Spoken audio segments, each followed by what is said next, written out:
মুখ্যমন্ত্রীর ক্লাসে দফতরের মন্ত্রী সচিবরা আর সেখানেই জনসংযোগ বাড়ানোয় জোর দেওয়ার নির্দেশ মুখ্যমন্ত্রীর। মানুষের সঙ্গে যোগাযোগ রাখার নির্দেশ শুভেন্দু অধিকারী।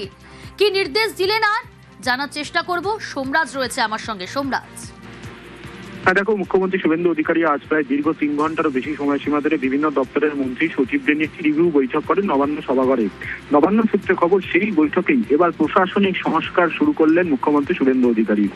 সূত্র মারফত জানা যাচ্ছে, এবার সাধারণ মানুষের সঙ্গে যোগাযোগ রাখার নির্দেশ দপ্তরের সচিবদের বললেন মুখ্যমন্ত্রী শুভেন্দু অধিকারী, যা কার্যত নজিরবিহীন। শুধু তাই নয়, মুখ্যমন্ত্রী নির্দেশ দিয়েছেন আজকের বৈঠকে যে সপ্তাহে একদিন সাধারণ মানুষের সাথে কথা বলতে হবে এবং তার জন্য আধিকারিকদের ইমেল আইডি, ফোন নাম্বার ওয়েবসাইটে রাখতে হবে, এমনকি পাবলিক ফোরামেও রাখতে হবে, যাতে সাধারণ মানুষ কোন দপ্তরের কোন আধিকারিক দায়িত্বে রয়েছেন, কোন দপ্তরের কোন আধিকারিকের কাছে অভিযোগ জানানো যাবে, কোন দপ্তরের কোন আধিকারিকের সঙ্গে দেখা করা যাবে, কবে দেখা করা যাবে, কোন জায়গায় দেখা করা যাবে, বিস্তারিত তথ্য যাতে সাধারণ মানুষ পায়।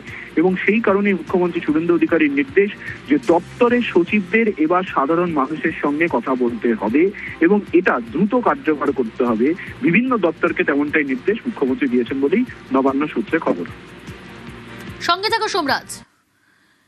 15 জুলাই থেকে আয়ুষ্মান কার্যকর, কেন্দ্রীয় স্বাস্থ্য প্রকল্প নিয়ে বড় সিদ্ধান্ত রাজ্য সরকারের। কি সিদ্ধান্ত নেওয়া হলো এ বিষয়ে জানবো, সোমরাজ রয়েছে আমার সঙ্গে। সোমরাজ, 15 জুলাই থেকেই আয়ুষ্মান কার্যকর। একদমই, দেখো, রাজ্যের মুখ্যমন্ত্রী শুভেন্দু অধিকারী আজ রাজ্যের স্বাস্থ্য দপ্তরকে নির্দেশ দিয়েছেন 15 জুলাই থেকেই আয়ুষ্মান ভারত রান করা শুরু করতে হবে। শুধু তাই নয়, 30 সেপ্টেম্বরের মধ্যেই স্বাস্থ্যসাথীর মধ্যে যারা রয়েছেন তাদের সবাইকে অন্তর্ভুক্ত করতে হবে। মুখ্যমন্ত্রী শুভেন্দু অধিকারীর স্পষ্ট নির্দেশ, এটা নিয়ে আর দেরি করা যাবে না।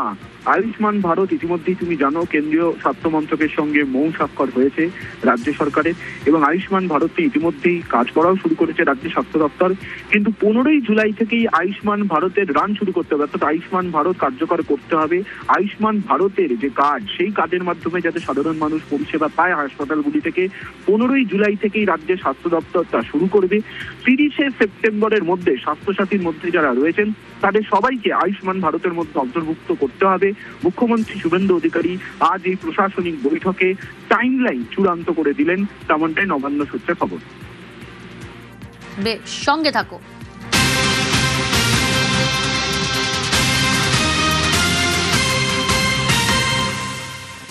স্বাস্থ্যে নজর মুখ্যমন্ত্রী শুভেন্দু অধিকারীর। হাসপাতালে শূন্য পদ পূরণের জোর। আজ রিভিউ বৈঠক, আর সেই রিভিউ বৈঠকে নির্দেশ শুভেন্দু অধিকারীর। সোমরাজ রয়েছে আমার সঙ্গে। সোমরাজ, স্বাস্থ্যে নজরে মুখ্যমন্ত্রীর কি নির্দেশ দিলেন তিনি?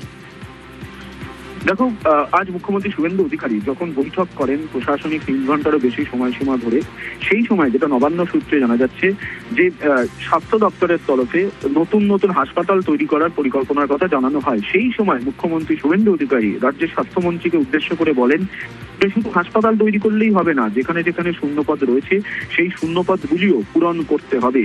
কারণ এটাও দেখা গেছে এর আগের সরকারের সময় অনেক হাসপাতাল রয়েছে কিন্তু সেখানে পর্যাপ্ত চিকিৎসক নেই, এগুলোর দিকে নজর দিতে হবে। শুধু তাই নয়, মুখ্যমন্ত্রী শুভেন্দু অধিকারী এটাও বলেন যে খুব শীঘ্রই তিনি নিজে নিয়োগ এজেন্সিগুলির সঙ্গে বৈঠকে বসবেন এবং নিয়োগ এজেন্সিতে কোনো রকম রাজনৈতিক ব্যক্তি থাকবে না, কোনো নিয়োগ সংস্থা বা কোনো নিয়োগ বোর্ডে, এমনকি কোনো নিয়োগ এজেন্সিতে বা কোনো নিয়োগ সংস্থাতে রাজনৈতিক কোনো প্রভাবও থাকবে না।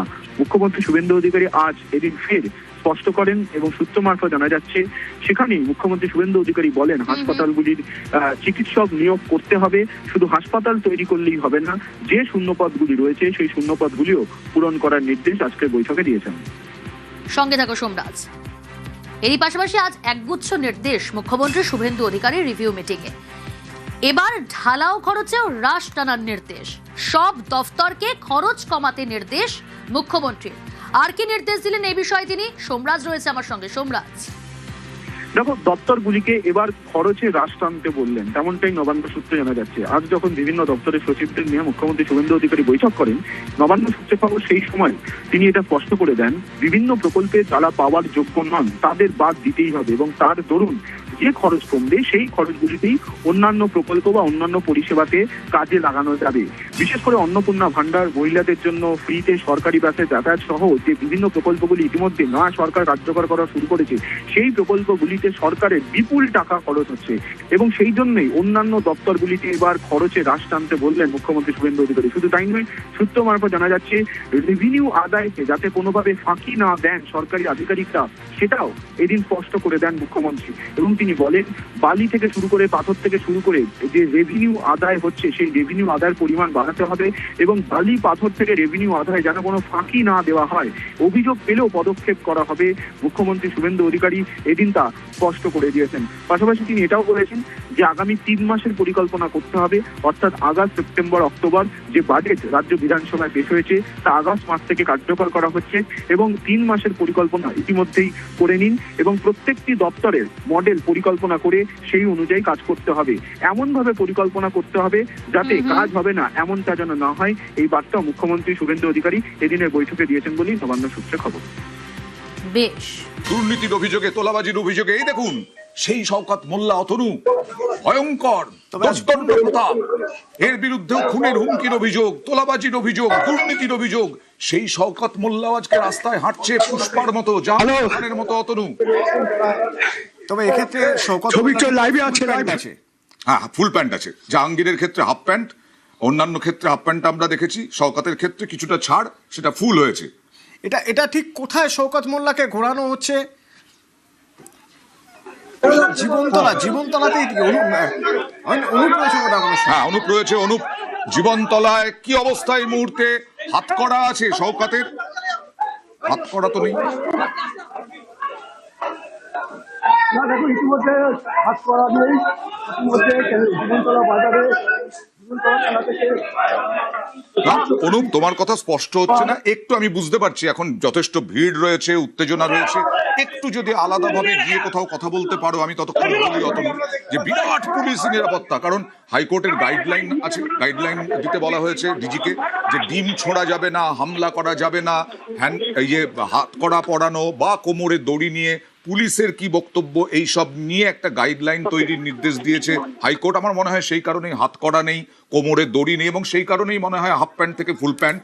এবং এই যে রাস্তা, আমার খুব জানার ইচ্ছে আছে, আমি অনুপের থেকে জানতে চাইবো, এই রাস্তায় শওকত মোল্লা এর আগে যখন যেতেন, মানে 4 মের আগে আমি যদি বলি যেতেন, তখন কিভাবে যেতেন? কনভয় যেত, হ্যাঁ, এবং আজ তিনি যাচ্ছেন, এই পরিবর্তনটা কতটা পরিবর্তন? অনুপ, আমি এই রাস্তা দিয়েই এর আগে শওকত মোল্লা যেতেন আর আজ যাচ্ছেন, অনেকটা বদল।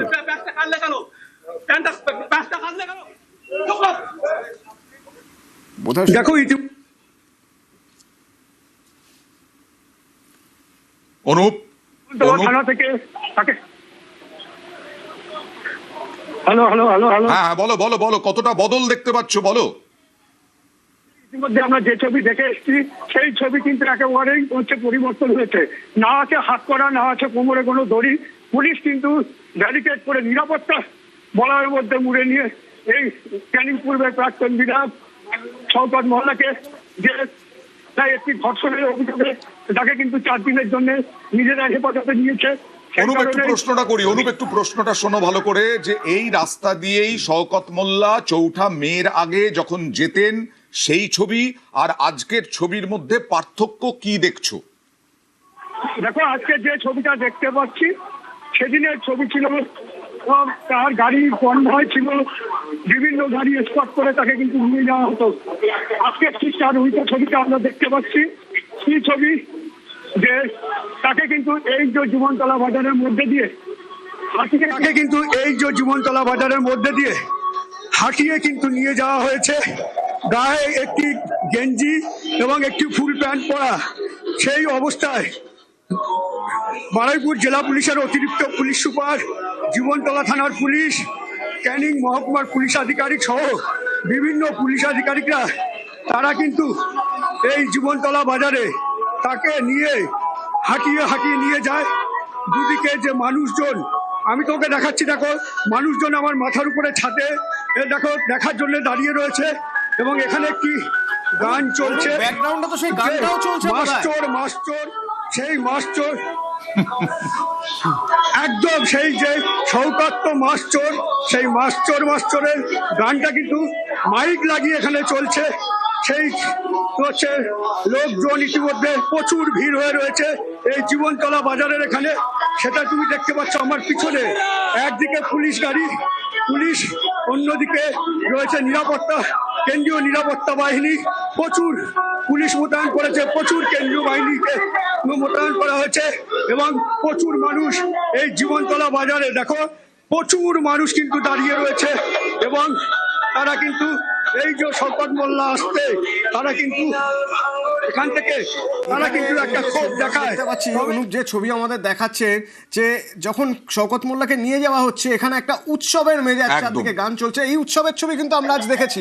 আমরা দেখেছি যখন সেখানে বিধায়ক তরুণজ্যোতি তিওয়ারিও ছিলেন, ঢাক ঢোল বাজিয়ে উৎসব। যখন খবর এসেছে গতকাল রাত থেকেই বাজি ফাটা শুরু হয়েছিল, দেবরাজ চক্রবর্তী অ্যারেস্ট, এই খবরটা পাওয়ার পর থেকে তারপর আজ সকালে দেখা গেল সকাল থেকে সেখানে ঢাক ঢোল বাজিয়ে উৎসব হচ্ছে সেখানে। শওকতকে নিয়ে এভাবে জীবনতলায় পুলিশ, আর কি অবস্থা! 15 বছর ধরে দাপিয়ে বেরিয়েছেন যে নেতা, তোলাবাজি করেছেন যারা, খুনের হুমকি দিয়েছেন যারা, অতনু যারা তোলাবাজিতে কোটিপতি হয়ে গেছেন, তাদের আজ জেলের ভাত খেতে হচ্ছে, রাস্তায় একেবারে পুলিশের সঙ্গে হাঁটতে হচ্ছে। আর সাধারণ মানুষ তারা এতদিন ধরে উল্লাস করছেন। তাদের মধ্যে যে চাপা রাগ ক্ষোভ ছিল আজ তা বাইরে বেরিয়ে আসছে। এই কিশোরবাবু, কথা যদি আপনাকে অনেক ধন্যবাদ আমাদের সঙ্গে থাকার জন্য। নিশ্চয়ই আপনি বিচার পাবেন আমরা আশা রাখি। অতনু, আমরা অন্যান্য খবরের জন্য চোখ রাখতে বলবো দর্শকদেরকে নিউজ 18।